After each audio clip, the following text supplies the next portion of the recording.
Welcome to the 12th episode of the world's proven conspiracies in history. To understand the assassination of Emperor Domitian in 96 CE, one must first step into the suffocating atmosphere of a palace that had become a prison. By the late summer of that year, Rome was no longer ruled by a man, but by a terror. Domitian, the last of the Flavian dynasty, had ruled for 15 years, and what began as a micromanaged but efficient administration had curdled into a nightmare of paranoia. The emperor saw daggers in every shadow. He had lined the walls of the porticos in the imperial palace on the Palatine Hill with thengite stone, a rare mirror-like marble, so that he could see what was happening behind his back at all times. He had executed senators for trivialities, banished philosophers, and demanded to be addressed as Dominus et Deus, Lord and God. The Senate hated him with a silent, burning passion, but they were powerless. The Praetorian Guard loved him because he raised their pay. The people were indifferent as long as the games continued. But the danger to Domitian did not come from the Senate floor or the public streets. It came from the one place he thought he had secured, his own bedroom. The conspiracy that brought down the last Flavian was a domestic tragedy, a plot woven by the very people who washed his clothes, guarded his door, and shared his bed. The cast of characters in this final act of the Flavian drama is intimate and chilling. At the center was the emperor himself, 44 years old, bald, red-faced, with spindly legs and a terrifying gaze. He was a man of immense intelligence but zero charm, eaten alive by the fear that he would end up like his brother Titus or his father Vespasian, dead before his work was done. Opposing him was a coalition of the terrified. The primary mover was likely Parthenius, the imperial chamberlain, Cubicularius. He was the gatekeeper, the man who decided who saw the emperor, and he knew his time was running out. Alongside him was Stephanus, a freedman and steward of Domitian's niece, Domitilla. Stephanus was a man of action, strong and willing to die. Then there was the Praetorian prefects, Norbanus and Petronius Secundus. These were the men with the swords, the commanders of the imperial guard. That they joined the plot proves how dire the situation was. Usually, the prefects are the last line of defense, but Domitian's erratic purges had convinced them that loyalty was no guarantee of survival.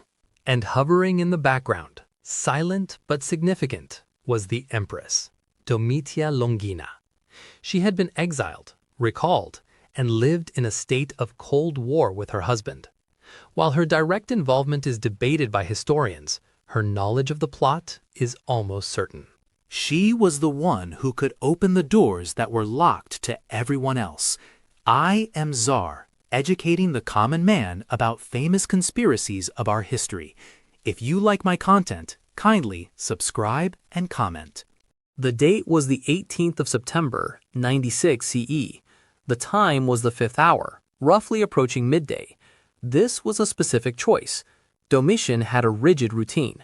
He would work in the morning, holding court and signing decrees, and then retire to his private quarters for a siesta and a bath. The conspirators knew that this was the only time the emperor was truly alone. He would dismiss his bodyguards, seeking respite from the public eye. The intended victim was Domitian alone. Unlike the assassination of Julius Caesar, where the liberators debated killing Mark Antony, this was a surgical strike. The conspirators had no ideological desire to purge the government. They simply wanted to change the man at the top so they could stop holding their breath. The plot was not funded by foreign enemies or rival empires. There were no bags of Persian gold or promises of Parthian satrapies. It was a conspiracy of self-preservation, funded by the desperate hope of seeing another sunrise. The bribe offered to the participants was not money, but life. The motive of the conspiracy was crystallized in a story that, while perhaps apocryphal, captures the psychological truth of the moment. It is said that a young servant boy, possibly playing in the emperor's bedroom, found a writing tablet, pugilares, under Domitian's pillow. On it were written the names of the people Domitian intended to execute next. The list included Parthenius, the Praetorian prefects, and even the Empress Domitia. The servant, not knowing the gravity of the list, carried it to the empress or Parthenius. When they saw their names written in the emperor's own hand, the abstract fear turned into concrete resolve. They realized it was him or us. They did not plot to seize power. They plotted to avoid the executioner's blade. This event is so important in history because it marks the end of the Flavian dynasty and the beginning of the era known as the Five Good Emperors. It was the moment Rome stumbled into its golden age by accident. The assassination broke the principle of biological heredity. Domitian had no son. The conspirators, needing a replacement immediately to prevent civil war, turned to an old, childless, and unremarkable senator named Nerva. This choice forced a new political reality. Because Nerva had no son and was weak with the army, he had to adopt the best man he could find as his successor to survive. This created the Nerva-Antonine dynasty, where power was passed not to the biological son, but to the adopted best man, Trajan, Hadrian, Antoninus Pius, and Marcus Aurelius. The knife that killed Domitian inadvertently created the meritocracy that would govern Rome for the next 80 years, the period Edward Gibbon called the happiest in human history. The execution of the conspiracy was far from perfect. It was a messy, desperate brawl that nearly failed. The plan relied on Stephanus, the steward. For days before the assassination, Stephanus had been walking around the palace with his arm wrapped in thick wool bandages, claiming he had injured it. This was a ruse. Hidden inside the bandages was a dagger. The wool muffled the metallic clink and concealed the shape of the blade. It was a brilliant piece of tradecraft. On the morning of the 18th, Parthenius removed the blade from under the emperor's pillow. Domitian always slept with a sword, just in case, rendering the emperor defenseless. When Domitian retired for his midday rest, Stephanus asked for an audience, claiming to have uncovered a conspiracy against the emperor.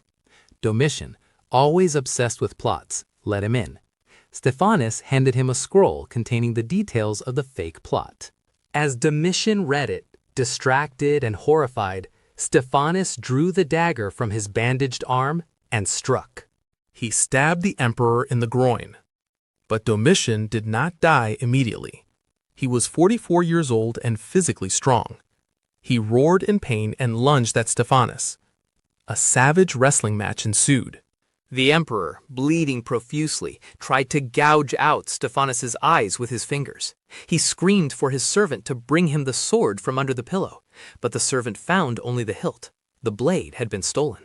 Domitian and Stephanus rolled on the floor, the emperor fighting for his life with the desperation of a trapped animal. The other conspirators, Parthenius's men, a gladiator, and a few others who were listening outside, realized the silence had been broken by screams. They rushed in. They found the emperor on top of Stephanicus, pinning him down. They drew their own weapons and hacked Domitian to death. He suffered 7 wounds before he finally stopped moving. The outcome was immediate chaos, but of a very specific kind. The Senate exploded in joy. When the news reached the Curia, senators did not hide in fear as they had after Caesar's death. They rushed to the Senate house. They tore down Domitian's imaginants, his death masks and busts. They ordered ladders to be brought so they could smash his shields and portraits that hung on the walls. They declared damnatio memoriae, the damnation of his memory. His name was to be chiseled off every inscription, his statues melted down, and his laws annulled. It was a cathartic release of 15 years of humiliation. However, the army was furious. The soldiers loved Domitian. He had raised their pay by 1/3, the first raise they had received since the days of Augustus. They did not care about the Senate's freedom. They cared about their bonus. They demanded the deification of Domitian. They demanded the heads of the assassins. This created a dangerous standoff. The new emperor, Nerva, was a Senate man. He tried to protect the conspirators, but he was weak. The geopolitical changes that followed were subtle but profound. The assassination stopped the expansionist policies of Domitian in the north and led to a retrenchment. But the most significant political change was the shift in the balance of power.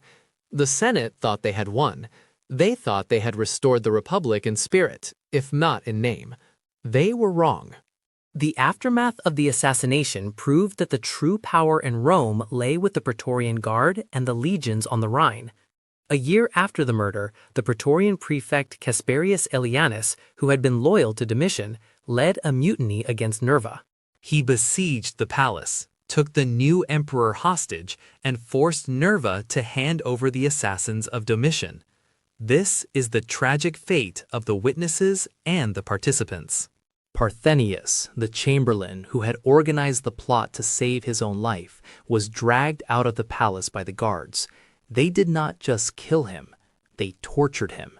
They cut off his genitals and shoved them in his mouth, then strangled him. Stephanus, the assassin, had died of his wounds shortly after the struggle in the bedroom. The other conspirators were hunted down and executed. Nerva was humiliated. He was forced to give a public speech, thanking the guards for executing the men who had put him on the throne. This humiliation is what forced Nerva to adopt Trajan, a strong military general, as his heir. The conspirators saved themselves from Domitian, but they could not save themselves from the machine Domitian had built. What are the physical facts today that make the story undeniable? The evidence is written in stone, quite literally. In the Vatican museums, you can see the Cancellaria reliefs. These were likely commissioned by Domitian, but were recarved after his death. You can see the figure of Nerva, but close inspection reveals that the head was recarved from a head of Domitian. It is a physical embodiment of the damnatio memoriae. Furthermore, walk through the Roman Forum today. Look at the inscriptions on the friezes and the pedestals. You will often find blank spaces where a name has been chiseled out. That is the ghost of Domitian. The space where his name used to be is the proof of the Senate's hatred. We also have the Stadium of Domitian, which lies beneath the modern Piazza Navona. The shape of the famous piazza preserves the exact footprint of the Stadium Domitian built for Greek games. The ruins are still there, underground, a testament to his building program. And on the Palatine Hill, the vast ruins of the Domus Flavia, the imperial palace, still stand. You can walk into the Aula Regia, the throne room, and see the spot where he sat as Lord and God. You can see the remnants of the peristyle gardens where he walked, terrified of the shadows. The most chilling physical fact, however, is the absence. There are very few busts of Domitian compared to other emperors.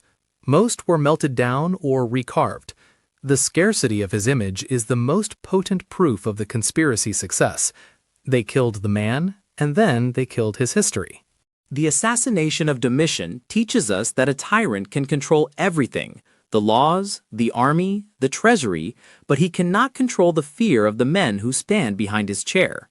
In the end, it was not a legion that brought down the master of the world. It was a bandage on a steward's arm and a list of names under a pillow. I hope you have enjoyed my content as we explore the world's most bizarre and hidden conspiracies. Your love by liking, sharing, and subscribing means a lot to me, and your comments are always welcome. See you in the next episode of The World of Conspiracies. Thanks for watching.